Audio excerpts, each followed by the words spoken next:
আমি আমার ফিউচার নিয়ে ভাবি না।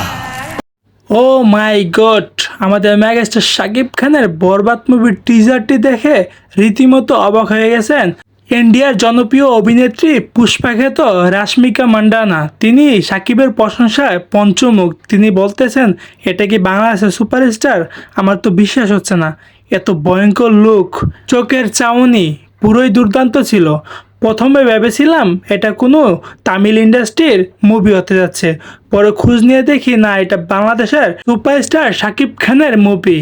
তিনি আরও বলেন যে আমার যদি কখনো সুযোগ হয় তাহলে অবশ্যই শাকিব খানের সাথে আমি একই সিনেমায় কাজ করব। আমাদের মেগাস্টার শাকিব খান অ্যান্ড রাশমিকা মান্ডানা যদি একই স্ক্রিনে থাকে তাহলে তো পুরাই ব্লকবাস্টার। মেগাস্টার শাকিব খান এবং রাশমিকা মান্ডানার জুটি আপনাদের কেমন লাগবে অবশ্যই কমেন্ট বক্সে জানাবেন। সো গাইস, আজকের ভিডিওটা এই পর্যন্তই ছিল। যদি ভিডিওটা ভালো লাগে তাহলে ভিডিওতে একটা লাইক, একটা কমেন্ট আর অবশ্যই সকল ধরনের মুভির আপডেট পেতে আমার চ্যানেলটি সাবস্ক্রাইব করবেন। দেখা হবে পরবর্তী ভিডিওতে।